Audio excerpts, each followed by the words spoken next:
y'all for joining us for another beautiful episode of the Chuck and Ruck Show. Today we are discussing the ESPN top 10 list of wide receivers heading into the 2022 season.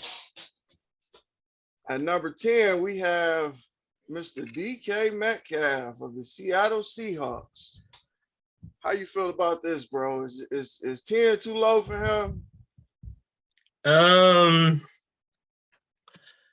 say he fits the mold right now, but I think he could get hot.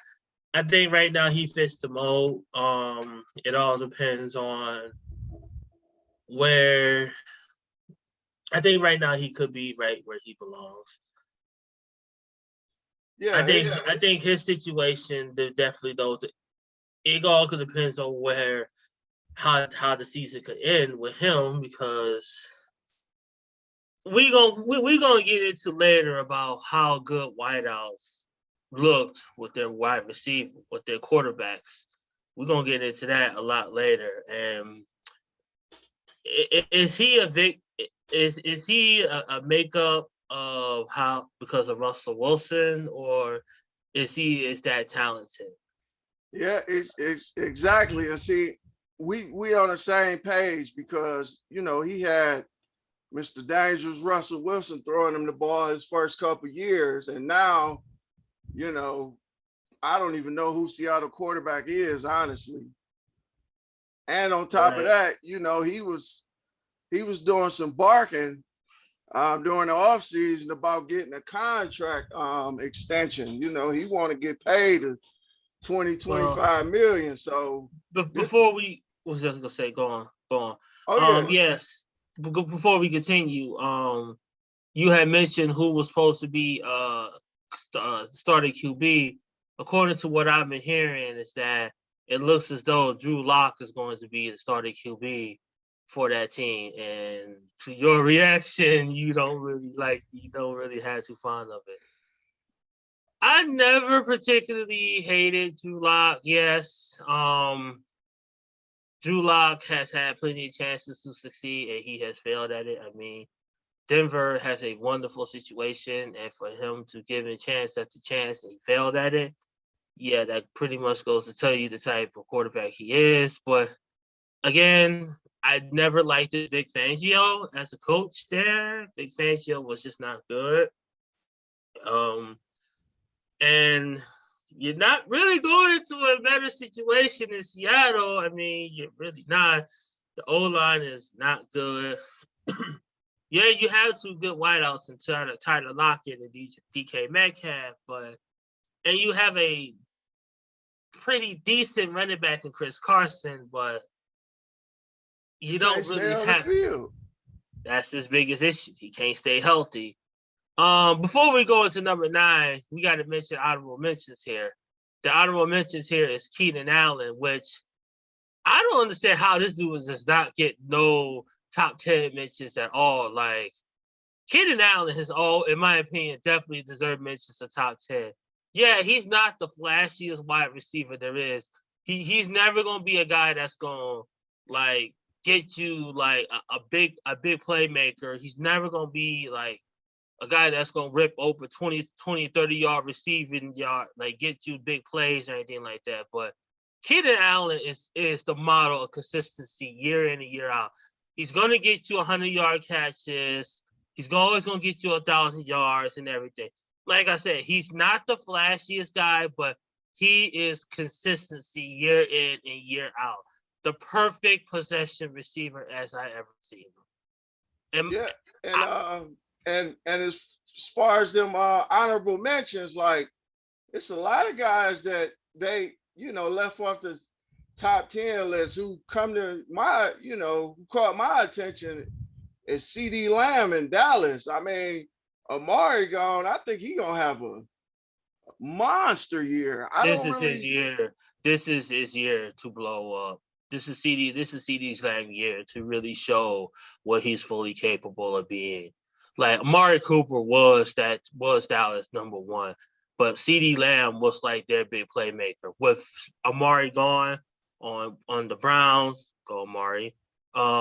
this is his year to show the world what he is really capable of doing. And I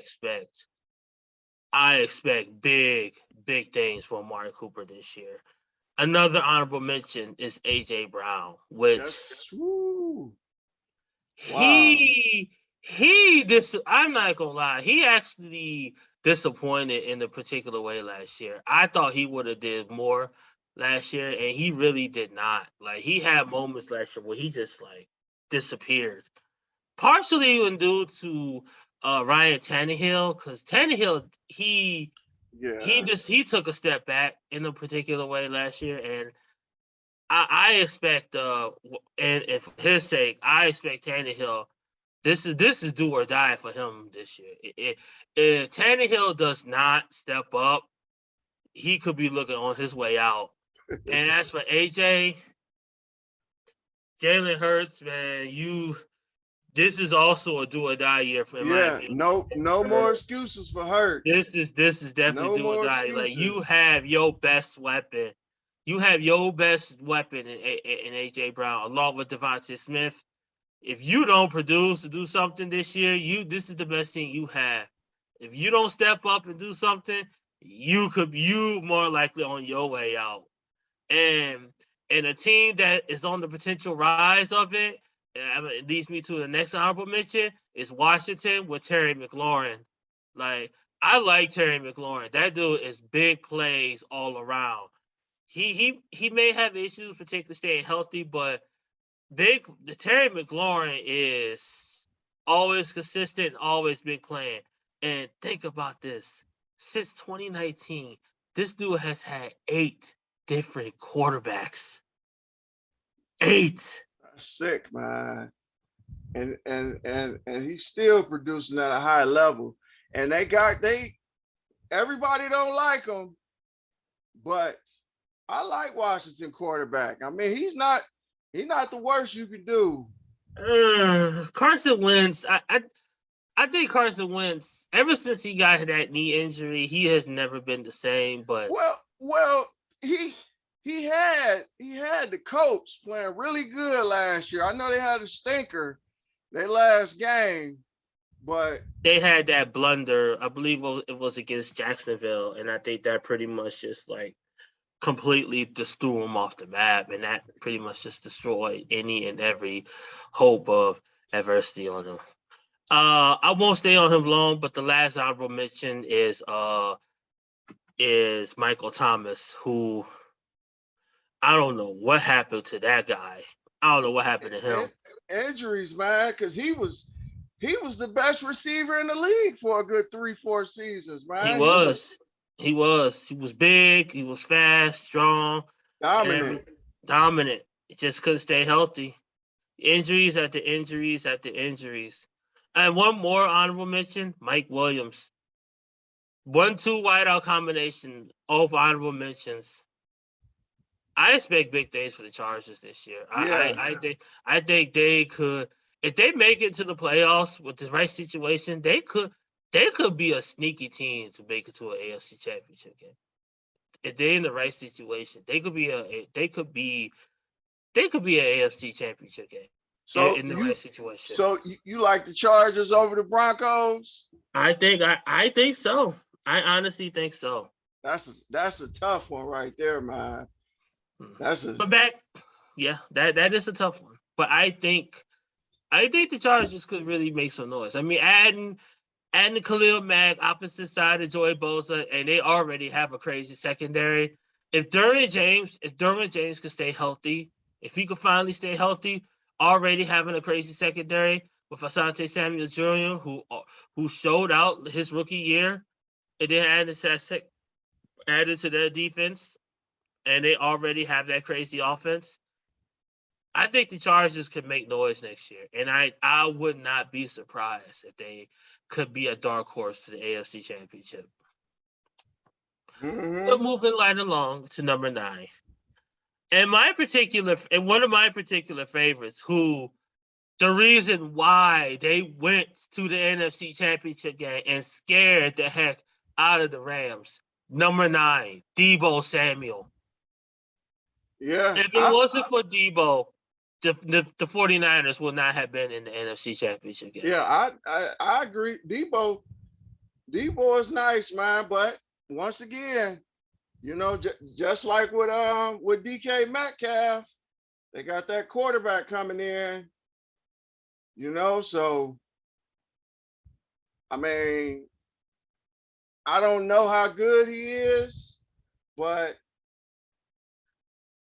I think we know how good Debo is. There is yeah, no debate on how good he actually is. no, What he was able to do that last year as his dual ability as running back and wideout, that shows you how good he is. But I think the issue is that, yes, you made a valid point. We don't know we don't know if Trey Lance will be able to dish that same ability, be able to dish the same looks to Debo as Jimmy G can. And let's face it, Jimmy G did not particularly play well as stretches at all last year, especially in the playoffs. Hell, Jimmy G played terrible in the playoffs. But like I said, Debo was such a dominant factor that he was the reason why that they went, him and their defense. Now, who was that? I can't think of his name. He used to have the migraines all the time with Seattle. You talk about Percy Harvin. Yeah, Debo kind of reminded me of Percy Harvin. Oh, like I 100% agree. He was like Percy Harvin 2.0, but just more, in my opinion, dominant, faster, stronger, more just getting more open and everything. But I think he has to be more of a wideout factor and less of a running back if San Francisco wants to take that next level. Yeah, I agree, because you know, without him, you know, they gonna have a tough time stretching that field, because you know them defenders, they're gonna be up in the box. Right, you know, exactly. Not trusting his arm. So. And this will have to depend on Trey Lance. If Lance can sit here and can develop as a passer versus just being more so as a, you know, Trey Lance has to develop more as a passer. He has to be able to do that as well. Speaking of that dominant factor, number 8, Mike Evans from Tampa Bay. I bet you right now I wish Johnny Manziel wish he still had that dude back in the days at Texas A&M. The only reason why Johnny Manziel even got drafted in the first freaking place. Yeah, they Tampa Bay, you know, Tampa Bay gonna be nice. I'm expecting Mike Evans to put up his average. You know, he gonna have another dominant year. You know, well, it's not even just that now, because he probably be even better now with the addition of Russell Gage going to Tampa Bay. Remember, Russell Gage went to Tampa Bay now, so as a potential slot now. So that potentially leaves Mike Evans even more open. So I potentially see him even get even better now. Yeah. More open room, more room for him, more domination for him. I see Mike Evans just continue to still do the same thing for him. Now, number 7, I'm not so sure if he will be as dominant as he is. And that is DeAndre Hopkins for Arizona. Okay, why do you expect him to take? Because they got Hollywood, or do you think age? Or? Well, that, and also he had moments last year that he kind of looked like he took a minor step back or two. That's just me. That's just particularly me. He kind of looked like. I agree with you. Plus, isn't he missing like the first 6 games or so?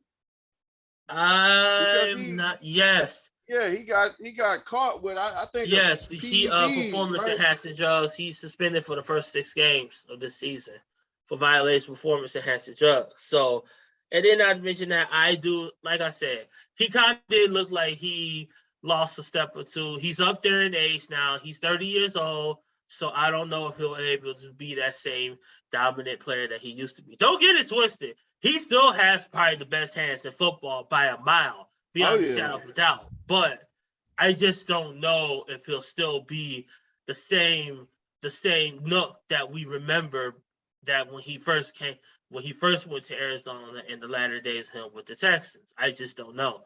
Now it probably won't matter because remember Hollywood Brown will be there and Kyler Murray will have extra help. So it's a good thing that they have it. Like I said, I just don't know if he'll still be that same Yeah, dominant factor. see those first 6 games, I could see Kyler Murray and Hollywood building that chemistry. And Right. Hopkins would be able to come in and find his place, and they may be able to build something in Arizona, or it can go the complete opposite way where they just fall off the map. Seriously. Right, absolutely. So that's definitely an interesting situation over in Arizona. Yes, that chemistry is going to be definitely helpful between Hollywood and Kyler Murray. Speaking of chemistry, which I don't think there's better chemistry in the league than I've seen number 6 between Josh Allen and Stephon Diggs. Yeah, like that the moment that he came into Buffalo, they had been just inseparable.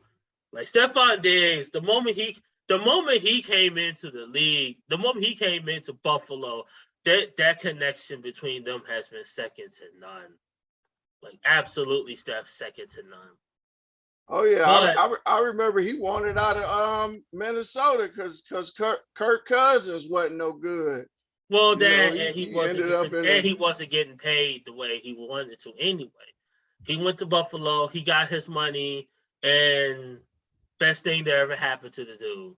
He instantly came in and instantly said, "Hey, just got that beautiful connection." And then also it also helps now that and I remember last year there was a question whether did he get too many looks upon him, because it was almost turned into a one-man show with just between Allen and Stephon Diggs. But as of last year, pertaining to that second round game, that may not be the case now, because I think Josh Allen found something special in Gabriel Davis. Mm-hmm. I mean, we used to find somebody for 4 touchdowns in that playoff game. You may have found something. You may have found somebody in somebody. Oh yeah, you better find him some looks, right?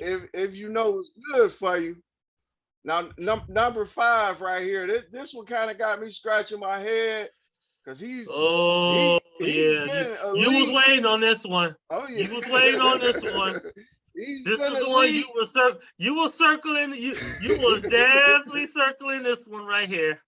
Yeah, man, because he's definitely been elite, explosive, great hands, probably the fastest player in the league. But you have question marks. Have question marks. Oh yeah, now we really, really, really gonna get to see how good he truly is, because he's been comparing Tua and Mahomes, and any novice football player will tell you. In case anyone is wondering, we're talking about Tyreek Hill. Oh yeah, Tyreek Hill. Anybody that watch football for half a minute can see that Mahomes is on another atmosphere compared to Tua. Right. But Tyreek, he been talking a lot, saying that he more accurate, and so we definitely gonna see. I mean, I expect Tyreek to have a good year, because you paying this man all his money, so they gonna get him the ball. But he don't have that he don't have that number 1 quarterback anymore. You have someone who sat here who a lot of people was questioning whether is he really that good? Is he even worthy to be a starting quarterback in this league? They was questioning that dude during when Brian Flores was coaching that team. Like, if you watch Tua play, you really see like he's barely average at best. Like Yeah, he doesn't push the ball down the field. He's very pedestrian and very suspect and very pedestrian.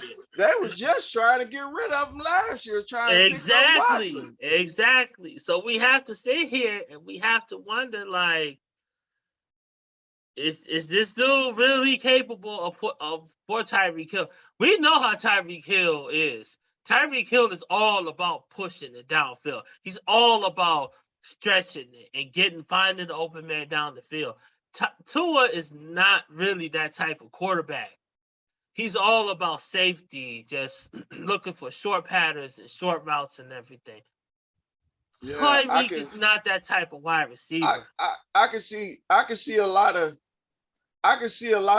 yard where they're gonna be dependent on a lot of yards after catch from Tyreek. Right. I mean, Tyreek can miss a lot of tackles. Tyreek can technically do that, but he does that when the field is already stretched, not from like within the field. Like that's not how Tyreek works. So, and then you pumping this dude up, like you said, you trying to sit here and say he's better than Mahomes, that Jalen Waddle is already this and that, like he's the best. He's better than this dude. He's better than that dude. You pumping this dude up like he did. Okay, like I get it. I totally get it. There is nothing wrong. There is absolutely nothing wrong with showing love and support to your teammates. Nothing wrong with that. I totally support that and respect that. But there's a fine line with doing that.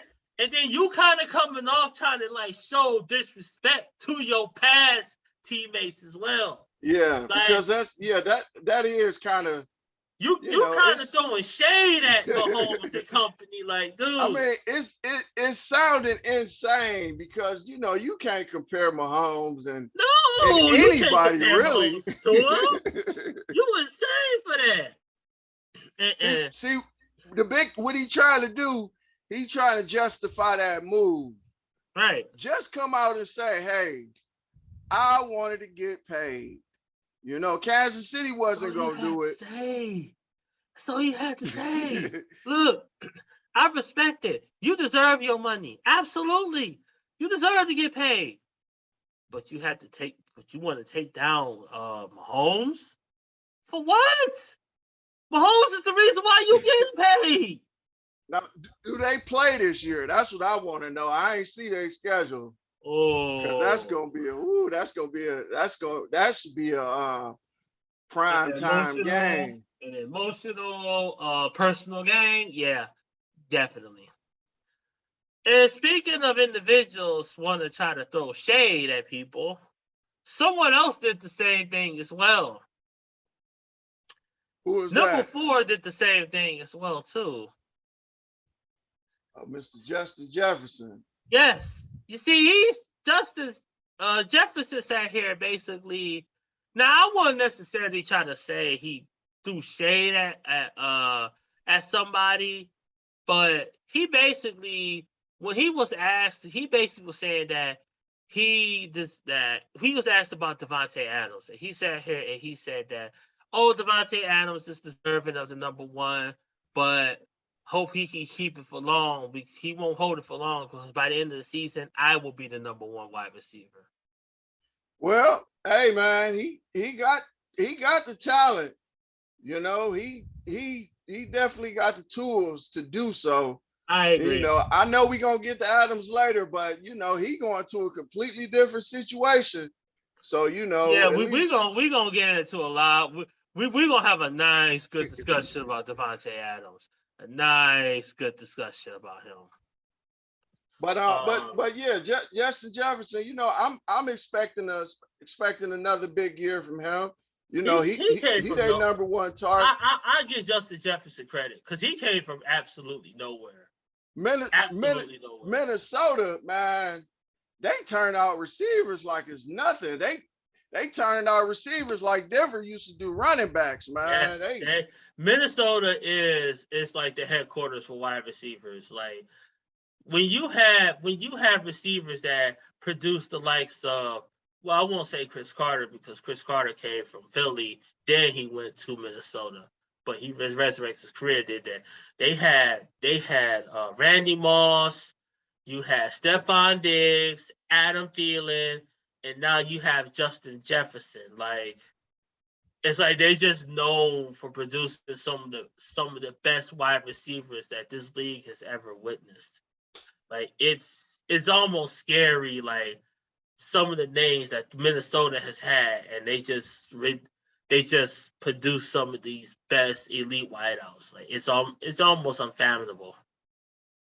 Like it's amazing. Now, speaking of scary talent, Mr. Jamar Chase, my goodness. What? He going to his second year. Isn't it funny that how this dude?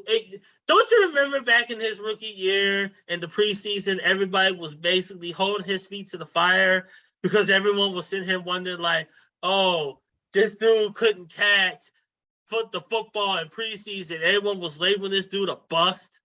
he in the freaking preseason. He put that noise to rest really quick, man, because he could do it all. He good after the catch. He fast. I mean, my goodness. Is it safe to say that he probably might be the best wide receiver right now? Already, I think it's a little too early. Now, if he can repeat what he did last year, what's that? 80? What do you have? 80 something catches? He had 1,400 yards. So I'll pull it up. I'll pull it up right now. According to this right here, Jamar Chase had 81 catches, 1,455, and 13 touchdowns in his rookie year. Yeah, if he could do that again, I wouldn't feel bad about putting him number one at all. What's even more impressive was the fact that there was only one person in the entire league last year that actually shut that dude down. Do you know who that was? You ain't talking about our boy, is you, Mr. Ward? Yes. There was only Denzel Ward was the only person to shut that dude down last year. The only person. Yeah. Oh yeah. Denzel Ward, he definitely deserving of his money. Mm-hmm. As long as he can stay healthy, I don't see no receiver having no humongous game on him. And it's probably one of the main reasons why Denzel got the money he got. Because knowing that you have to face this dude twice in the division every year, yeah. That's why you get paid to shut this dude down twice. Now number two could be number one, honestly, because Cooper Kupp with the Rams, like he's coming back with the same quarterback. They got the chemistry, and he set all type of records last year. He was the first Triple Crown wide receiver that I had remember in God knows how long. And that's Cooper Kupp. I can't remember the last time I can't remember a Triple Crown wide receiver. He should be number one, in my honest opinion. Like, he should be number one. But I don't know how he's not number one. But you led the league in catches and receiving yards and touchdowns. I'm surprised he didn't get 2,000 yards receiving. I'm surprised he didn't. And the craziest thing about him, he's not really fast. He's not really the fastest guy. He's not really the fastest guy. He's not really the strongest. He's just, if you listen to a tape, if you listen to an interview, how he talks tape and everything, this dude talks like a quarterback. He absolutely talks like a quarterback. Like, he understands the game exactly like a quarterback breaks down. Like, he knows where he's supposed to be at all times and everything. Like, the connection that him and Matthew Stafford has, it's almost like scary. Like, they know where they're supposed to be at all times and everything. Like, their chemistry is almost like it's almost like they're psychics and they know where they are inside here at all times. Yeah, and such a short period of time. It ain't like they've been together a decade. Right, You know, exactly. it's just like within 1 year grass, they just know where to be. And number one is Devontae Adams. Now, how you feel about Tyreek Hill, I feel the exact same way about Devontae Adams. Preach, now, brother. Now, I get it. The same thing that he's going to have that potential, that same type of chemistry with Derek Carr, because they used to be teammates back in Fresno State. So the same thing is going to be there. But I'm sorry, I just don't understand where all the same love and lore is going to be for Devontae Adams. I just don't get it. I know Devontae Adams puts up these numbers and everything. I get it. But considering the fact that that Cooper Kupp had the type of season that we saw last year, considering what he had, the type of year he had last year, how is Devontae Adams better? Yes, Devontae Adams had a good year last year. 123 catches, 1553. Good year. No, I'm not taking that away from him. No. See, I don't know how they think it. I know multiple people voted on this list, but for me looking outside in, they probably looking at the raw talent because, you know, physically, Devontae Adams is on another level than just about anybody, you know, but just... Okay, wait, time out. Okay, let's stop there for a second. Because if that's, okay, if we're basing this off pure raw talent, correct? Yes, sir. So how come Jamar Chase ain't number one? Well, I mean, he headed into a second year. Jamar Chase probably is the more pure talent-wise, athletically. Jamar Chase is probably more pure talent-wise, athletically. It's probably more talented than all of them combined. Yeah. Jamar Chase is a pure specimen compared to all of them. Like, I get it. Not like this is not a disrespect towards Devontae Adams. This is not disrespectful to him. Yes, Devontae Adams is special. I get that. He is absolutely special. But at the same time, I'm going back to your argument, what you said about Tyreek Hill. Devontae Adams has had the opportunity to play with Brett Favre and get the opportunity to play with freaking Aaron Rodgers. Now, this is nothing against Derek Carr, because I told you how I felt about Derek Carr yesterday. Derek Carr is, in my opinion, should be up there as one of the best quarterbacks in this league. I feel he should. But compare him to Aaron Rodgers? Oh no, that ain't no. Nah, absolutely not. Absolutely not. No, the only knock on Rodgers is that he don't always get it done in the playoffs and the big games. But Devontae, I mean, I'm expecting them to have a big season because they got weapons, in Las Vegas. But no sane person can expect him to put up what he was doing in Green Bay. No, especially now when you have Darren Waller, a massive upgrade at tight end over anything else, over what you had in Green Bay. So that's what I'm just saying. Like, you're not going to put that up there. And also, what Cooper Kupp did and that connection that they had is far and wide better. That's why I said, like, Cooper Kupp should have been at number one over Devontae Adams. Like I said, this is not a knock. I am absolutely not knocking over Devontae Adams. I will put him at two over Cooper Kupp. That's me. What Cooper Kupp did last year, I mean, when was the last time that you could sit here and say we saw a triple crown wide receiver? I don't even think Randy Moss ever did that. He never did that. Never. Randy Moss never did that. Torrey Holt never did that. I don't think Terrell Owens ever did that. No, okay. What about this underrated receiver? Really good, but I don't think he get the credit. What about did Brandon Marshall ever do that? No. Because I know he used to catch a lot of passes. Brandon Marshall used to be a hauler of passes. Brandon Marshall used to be a 100-catch machine, and he never did that. Never.